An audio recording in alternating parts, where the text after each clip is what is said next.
you're all enjoying your time at home. I miss you all so much. I can't wait till we can get back to class. I know I sent some of you some work to do the other day, and I'm going to send you some more journal papers this week. We'll do our letter of the week. Just make sure you're all practicing your name first and last, and writing and coloring and all kinds of fun things. If your parents haven't already asked you, I was hoping that maybe some of you could make some pictures for our friends at Brentwood by the Bay. I'm sure they miss us very much, and we're not able to go visit them. And just like you guys are stuck at home and you're playing from home and not coming to school, they can't really have too many visitors. So I'm sure that if you made them a picture or something like that, they would be so happy. You could make it about spring or Easter eggs or something you're doing at home. Remember the rule, 5 colors, at least 5 colors. I want it to be as colorful and as detailed as you possibly can make it. That's your homework assignment for today. The other thing I was thinking is that we've been talking about reading our Magic Treehouse books.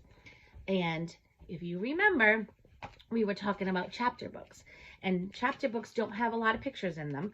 So sometimes you have to use your imagination. That's right. So you're going to make your pictures in your mind so that you can decide what you think that this story literally looks like. Remember when we talked about the Magic Treehouse? We talked about that a lot of you have tree houses or something that you can go play outside, and it's going to take us all over the globe. So we might go all different countries. We're going to learn about all different things. So I thought maybe I could just read you some chapters while you're home. Your moms and dads can play you this video. And then when we get back to school, we can continue where we are in the Magic Treehouse books. Before I do, I almost forgot. I wanted to say happy birthday to Alexis and welcome to the 5 Club, Alexis. So we missed her birthday since we haven't been at school. But Alexis turned 5 and she joined our 5 Club with all our friends that are already 5. So that said, I think today we'll start with this. Tomorrow we'll start with our letter of the week and we'll do some journal papers. But today we'll start with reading some Magic Treehouse books. This is the cover of the book. What do you think? It's called Dinosaurs Before Dark. Oh, and he has a big pterodactyl. And he's riding it, but then, oh, here's somebody running alongside. I wonder what they're going to say about this book. We're going to read it. We're going to find out all about it. And we're only going to read chapter 1 today. So then we'll have to find out what happens tomorrow, all right? So, I'm going to start with the Magic Treehouse, Dinosaurs Before Dark. See, it's a chapter book, so it has different chapters. Chapter 1, Into the Woods. Help, a monster, cried Annie. Yeah, sure, said Jack. A real monster in Frog Creek, Pennsylvania? Run, Jack, said Annie, and she ran up the road. Oh, brother, thought Jack. This is what he got for spending time with his 7-year-old sister. Annie loved pretending stuff, but Jack was 8 and a half, and he liked real things. Watch out, Jack, a monster's coming, said Annie. This page did have a picture of Jack and Annie. Jack didn't say anything. Come on, Jack, I'll race you, said Annie. No thanks, said Jack. Annie raced alone into the woods. Jack looked at the sky. The sun was about to set.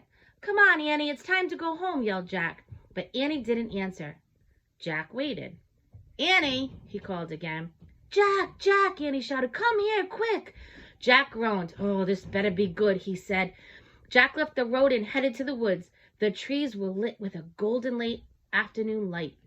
Over here, called Annie. Annie was standing under a tall oak tree. Look, she said. She pointed to a rope ladder that was hanging high from the tree. Wow, Jack whispered.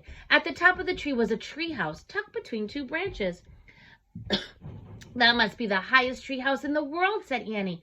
Who built it? Asked Jack. I've never seen it before. I don't know, but I'm going up, said Annie. No, we don't know who it belongs to, said Jack. Just for a teeny minute, said Annie, and she started up the ladder. Annie, come back, said Jack. But Annie kept climbing. She climbed all the way up to the tallest branches. Jack sighed. Annie, it's almost dark. We have to go home. Annie disappeared inside the treehouse. Annie, Jack called. Jack waited a moment. He was about to call again when Annie poked her head out of the treehouse window. "Books!" Annie shouted. "What?" said Jack. "It's filled with books," said Annie. "Oh, man," Jack thought. He loved books. Jack pushed his glasses into place, and he gripped the sides of the rope ladder, and he started to go up. Look how high up in the sky that treehouse is. That's a tall tree. Tomorrow is chapter 2. We'll find out what happens when they get inside that treehouse tomorrow. I miss you all. I hope you're all doing well. I will talk to you all soon. Bye.